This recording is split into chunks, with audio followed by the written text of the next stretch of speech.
It is a truth universally acknowledged that a female alpha with close to no fortune must be in want of a mate. The Council of Elders has met, and Victor Holloway has generously agreed to become Lyra Wilder's mate. I'm overwhelmed by his charity, Lyra says flatly. To think a beta willing to mate with an alpha. But Lyra has 3 months to find a mate, or lose everything her family built over generations. And Victor Holloway is her last option. Or so she thinks. Chapter 1. The crystal champagne flute shatters against Victor's face. Moments earlier, he'd announced his intention to keep his mistress, not just privately, but in front of an entire audience of shifter nobility. Plenty of alphas have mistresses, he'd said. Surely you're not naive enough to think, so I can have lovers too? Lyra interrupted. Of course not. I don't want to raise a bastard child.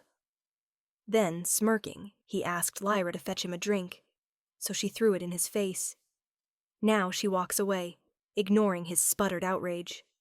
Without Victor, her options are gone. She pushes through the crowd toward a balcony, not seeing the tall figure until they collide. Cold wine soaks her chest. Shit, Lyra mutters. Sorry about your dress, comes a smooth voice. Though, to be honest, I think it looks better that way. She looks up into impossibly blue eyes. Oh, shut up. Is someone having a bad night? What gave me away? Could it be the red wine I'm covered in? Victor appears, face splotchy with anger. Lyra, stop making a scene. Apologize to my alpha right now. Lyra freezes. Victor's alpha is Derek Westwood, the man who controls half the Eastern Territory, whose fortune could secure her pack's future. The man she'd just called a jackass. The engagement is off, she announces. You can't break this engagement, Victor seizes her wrist. You'll lose your position without me. In one swift move, Lyra twists his wrist back. Derek Westwood tilts his head, eyes glinting with amusement. Funny that you should speak of her pride, Victor, when you seem to have forgotten yours somewhere. Your mistress's bed, perhaps? I'd rather lose my position than spend one more minute pretending you're worth the air you breathe, Lyra tells Victor. She turns to leave, but Derek follows. Why so early? No one ever leaves my parties this early. I just broke my engagement with the only potential mate my council managed to find me. I'm going to lose my pack in a matter of weeks. Don't be so dramatic, Derek interrupts. I'll help. You need a new mate. I'll get you one of those too. Really? Who? Derek's smirk widens. Me. Chapter 2. You're crazy, Lyra says, stunned. I want a seat on the National Wolf Council, Derek explains. They've rejected me 3 times, claim I'm not serious enough. Taking a mate would show I'm ready for responsibility. Why me? You need a mate for business reasons, and you're in a hurry. I need a mate to get on the council. Neither of us actually wants to get married. Here's my proposition. We mate for 1 year. I get my council seat. You get legitimacy. After a year, we break the bond and divorce. Lyra's mouth drops open. A business arrangement was one thing, but a temporary mating? Your pack will remain under my protection for good, even after we divorce. The council votes in a month, so we need to move quickly. For this to work, we would need to publicly mark each other, form an actual mating bond. This would all be for show, Derek assures her. I don't expect you to share my bed, and we won't let the bond deepen. We barely have to see each other for the whole year. Lyra studies him. She needs to do what's right for her pack. We'll need a contract. Derek extends his hand. Do we have a deal? Lyra hesitates, then takes it. Deal. Chapter 3. Derek sits at his desk, not really reading the wedding contract.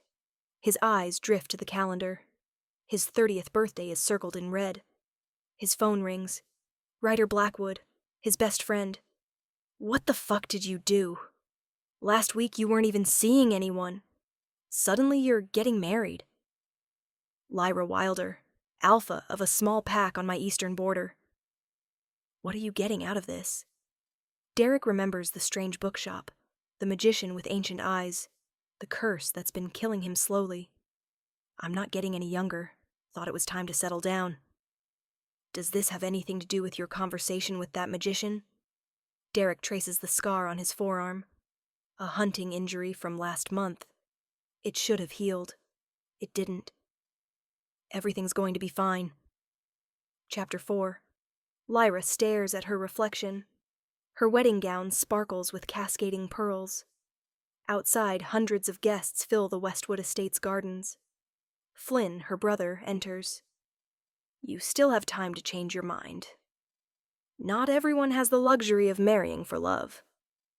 A bond isn't just paperwork, Lyra. When Juliet and I mated, it changed everything. You feel their emotions. Their absence becomes physical pain. I know how bonds work. As Flynn walks her down the aisle, she keeps her gaze fixed on the marble floor. When they reach the altar, Derek isn't there. Whispers ripple through the crowd. "Where the fuck is Derek?" Kate Winters calls from the front row. Then a side door bursts open. Derek strides in, tie askew, hair slightly mussed. I'm here. Sorry, everyone. Lost track of time." Up close, Lyra notices his skin is pale beneath his tan. Faint shadows linger under his eyes. His scent is off, something metallic. Blood. "Is everything all right?" she asks. "All good," Derek says, grinning. The ceremony unfolds, but the real binding will come later, the claiming bite that will bond them irrevocably. Chapter 5. You may now mark each other with the claiming bite. The female traditionally begins. Lyra freezes. Derek unbuttons his shirt, exposing the smooth arch of his throat. "Would you prefer I go first?" he murmurs. She nods. He steps closer, one hand on her hip, the other cradling the back of her head. His mouth grazes her neck. "Lyra," he whispers. His teeth sink in, pain sharp and brilliant bursts through her. But it melts quickly, turning to heat. The bond ignites. She feels everything. The taste of her blood on his tongue, the rush of heat through his body. Her knees buckle. A moan escapes her lips. Her hands clutch his arms for balance. "Your turn," he rasps. She surges forward and sinks her teeth into his neck. Derek growls. Deep, guttural animal. His body jerks, hands gripping her waist as pleasure crashes back into her like lightning. The bond explodes wide open. She feels everything he is, pain, restraint, desire, and buried beneath it, loneliness. "Congratulations," the officiant says. "I'll leave you to complete the bond in private." The door clicks. Silence descends. Heat thickens the air. Something pulls her toward him. "Thank you," Derek says, touching her shoulder briefly. "Well, I should get going. Wouldn't want this bond to deepen too much, would we?" Then he's gone. Chapter 6. Lyra wakes disoriented in an unfamiliar bed. Sunlight streams through gauzy curtains. Then memory floods back, the wedding, the ceremony, the bond. She feels arms holding her. She twists around to find Derek sleeping beside her, his arm draped across her waist. She hits him on the arm. "What the fuck?" One blue eye opens. "What?" "You're in my bed. Technically, it's still my bed. This is my house." Lyra grabs a pillow and hits him with it. "We're married. What's yours is mine. And what's yours is mine, such as this bed. Good night." Lyra jumps out of bed and yanks the curtains open, flooding the room with light. "Are you hungover?" she asks. "Shifters don't get sick, ever." He sits up, reaching for the clock, then freezes. Alarm pierces through their bond. Lyra follows his gaze to his left hand. A deep gash runs across his palm, angry and raw. "Did you hurt your hand again? The wound shouldn't still look so fresh." Among their kind, injuries healed in minutes. "It didn't work," Derek mutters, cursing under his breath. Raw fear pulses through their bond. Then nothing, as if a door has slammed shut. Derek springs to his feet, stumbling toward the bedroom door. "Quiet, I need to focus." He closes his eyes, takes a deep breath, then opens the door. Relief washes over him. Perfect. Before Lyra can see what he's looking at, Derek steps through and pulls the door shut behind him. Lyra yanks it open. Only the empty hallway greets her. Derek has completely vanished. Chapter 7.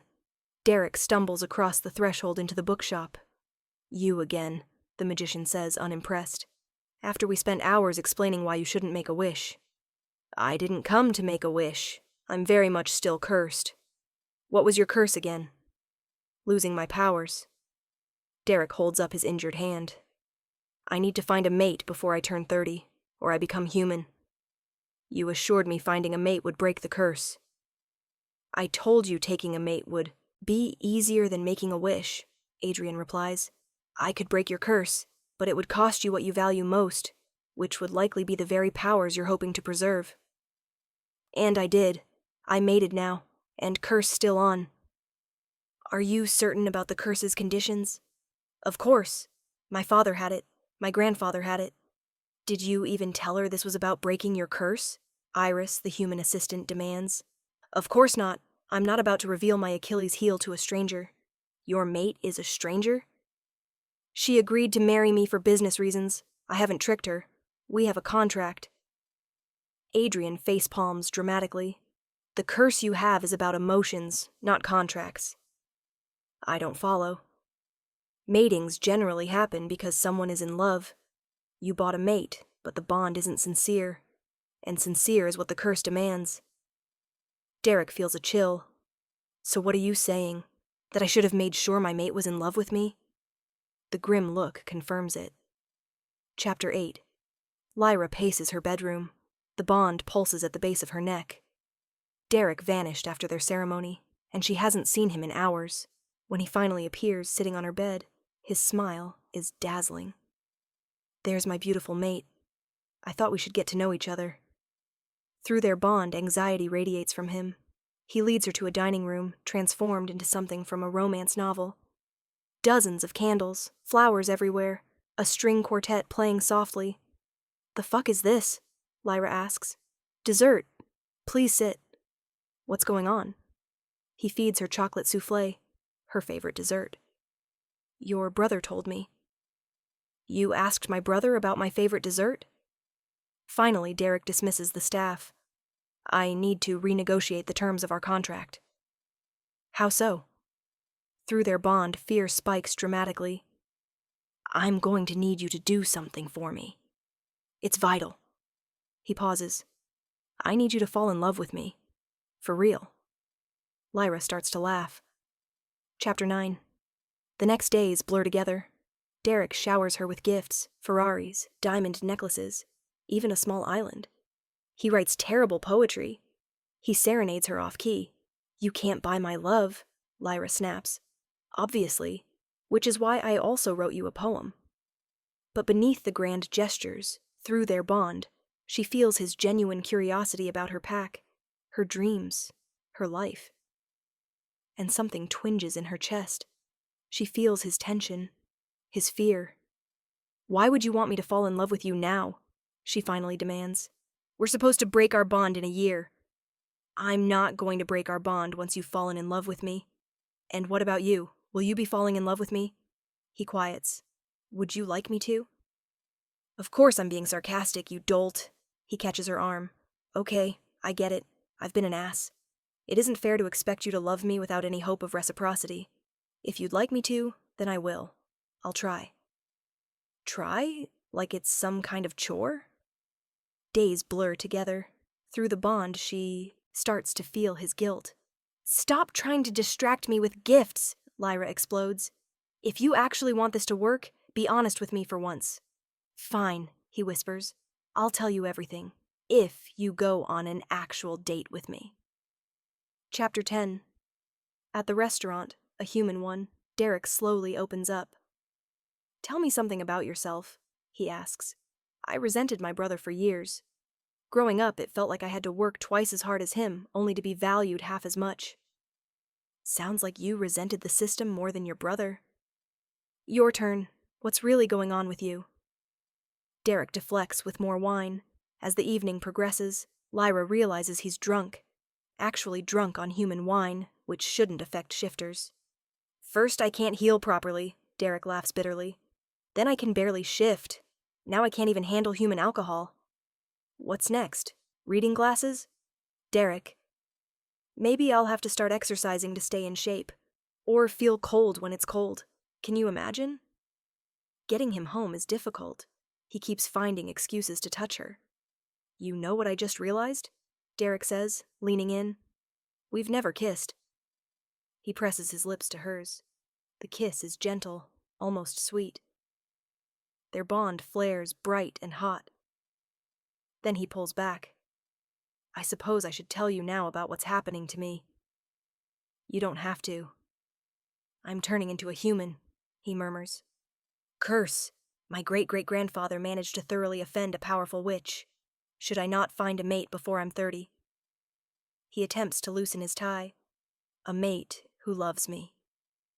I didn't know that when I met you. I thought having a bond would be enough. That's why you've been healing slower. Why you can barely shift anymore. Through their bond, bitter self-recrimination floods her senses. Do you really not like me at all? He asks. Not even a little bit? Before she can answer, his eyes drift shut. It's okay. I know you're just here for your pack. I understand. Then he's asleep, leaving Lyra staring at him in the darkness, her heart beating too fast. Because the truth is, she does like him, and she has no idea what to do about it. Chapter 11. A month later, Lyra stands in her office, waiting for a border territory meeting. Her first official meeting with Derek since leaving his estate. But Derek doesn't arrive. Victor does. Alpha Westwood sends his regrets. He had pressing matters to attend to. Throughout the meeting, Victor watches her with amusement. Finally. Must be difficult, though, being replaced so quickly. Excuse me? Your mate. He's been seeing someone quite seriously. Barely leaves her side these days. That's why he couldn't attend. The claiming mark on Lyra's neck burns. I'm well aware of Derek's personal life, she lies. We have an understanding. That night, alone in her room, Lyra can't stop thinking about it. Derek with another woman. Derek moving on. Her wolf bristles, territorial and possessive. Finally, she calls him.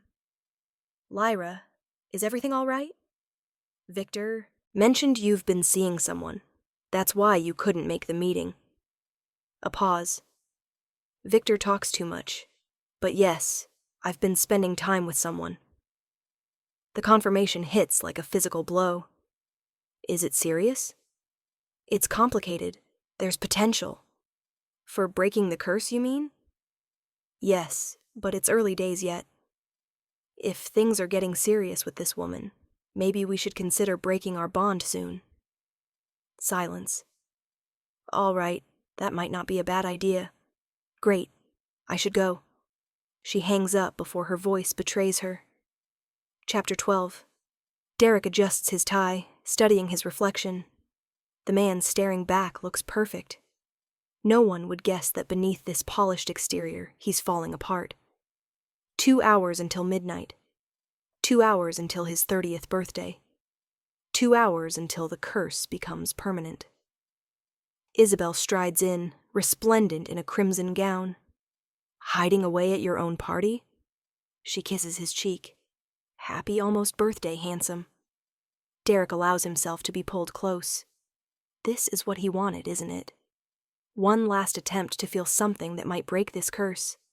As her lips find his, he kisses her back, trying to lose himself in the sensation. But all he can think about is Lyra. You're still not here with me, Isabel says, pulling back. What is it? Do you love me? The question slips out.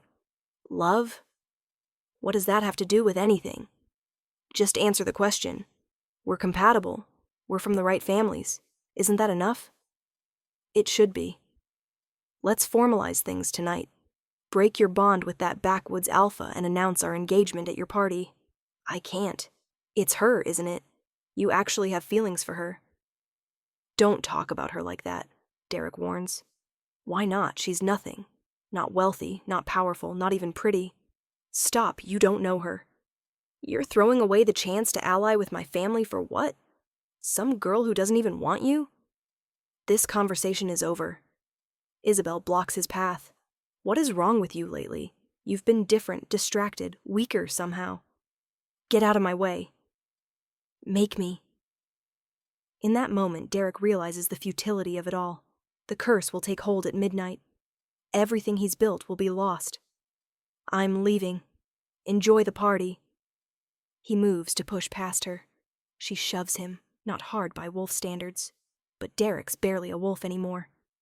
He stumbles backward, hand striking his desk. Pain lances up his arm. I barely touched you. What's going on with you? Leave! Isabel stalks out. Derek steps into the hall, catches a glimpse of the ballroom below, hundreds of voices celebrating a milestone he dreads. All this time, he's had everything. Status, admiration, wealth, and yet nothing of substance. Nothing real. He glances at his watch. 1 hour and 20 minutes until midnight. With one last look at the glittering illusion, Derek turns from the light and slips into the shadows. Chapter 13. Lyra stands at the edge of the crowded ballroom, scanning for Derek. He's not here, Ryder says behind her. Rumor says he and his girlfriend had some kind of argument. Now he's disappeared. Lyra's heart races. What time is it? Just after 11? Why? Derek's birthday is at midnight. Less than an hour until the curse becomes permanent. I need to find him. She runs from the mansion toward the forest. Once beneath the trees, she shifts, bones reshaping, fur rippling across her body. Where a woman in a gown stood, a sleek gray wolf now runs. Derek's scent is fresh on the forest floor. She runs faster than she ever has, desperation lending her speed. Finally, she spots lights, a modern cabin perched on a cliff. Derek's car parked haphazardly in the drive. She shifts back to human form and approaches naked and shivering. Some things matter more than dignity. The door is locked. Without hesitation, she kicks it open. Derek sits on the floor, a crystal tumbler dangling from his fingers. You're too late. It's done. Lyra's eyes dart to the clock. 7 minutes past midnight. Her heart sinks. Chapter 14. Derek, Lyra begins. Don't. Just don't. When he turns, the vibrant blue of his eyes seems dimmer. You should go. That's not true. Lyra kneels beside him. Look at me. Are you human? Derek laughs bitterly, lifting his injured wrist. What gave it away? It's going to be okay. I'll help you. By this time tomorrow, someone will have challenged for my territory. I'll lose. My pack, my position, everything, gone. Then we'll start over, together. There is no we, Lyra. I'm releasing you from our bond. You're free to find a proper mate. That's not your decision to make. Our arrangement was business. I can no longer uphold my end. That's not why I'm here. Isn't it? You chose me for my resources. Now I couldn't even live amongst your people. I don't care, Derek. He looks away. I know our world. I know what happens to the weak. I won't drag you down with me. Without warning, Lyra leans forward and presses her lips to his. Derek freezes. Then, as if he can't help himself, he responds, his hand coming up to cradle her face. The connection between them flares, their bond suddenly humming with renewed vigor. What are you doing? He asks. I choose you, human or wolf, powerful or not. Don't be ridiculous. I've been miserable without you, Derek. I tried to tell myself it was just the bond, but it's more than that. No, it's not. This is just the bond talking. You'll find a better mate. I don't want a better mate. I want you. She takes a deep breath. I love you, Derek. Not your money, not your power. You. Derek stares at her. It doesn't matter. I don't deserve you. That's not a no. How do you feel? Do you love me, Derek? It doesn't matter. It matters to me. Tell me you don't love me. If you can do that, I'll walk away right now. Derek opens his mouth, then closes it. I thought so. Now shut up and kiss me. Something breaks in his expression. He surges forward, capturing her lips. This kiss is desperate, hungry. Of course I love you, he admits, which is precisely why I have to let you go. You deserved better when I had everything, and you definitely deserve better now. Lyra silences him with another kiss. The bond between them pulses, warming and strengthening. Suddenly, Derek gasps, pulling back. What's wrong? He stares at his injured wrist. Before her eyes, the swelling recedes. The bruising fades from purple to yellow to nothing. It's healing. I don't understand. What if it's not that it wasn't doable after you turned 30? Just that you'd be human by the time you were 30. Derek doesn't let her finish. He captures her lips in a kiss so intense it steals her breath. You're insane, he murmurs. Completely insane for choosing me despite everything. I know, but someone had to love you enough to break that stupid curse. Derek laughs, the sound unburdened and genuine. His forehead rests against hers, the bond humming with contentment. Happy birthday, Derek, Lyra whispers. Best one yet, he replies. Outside, the moon shines bright over the mountains. Inside, two wolves who found each other against all odds rest in each other's arms. Their futures no longer bound by curses or contracts, but by love, freely given and freely returned.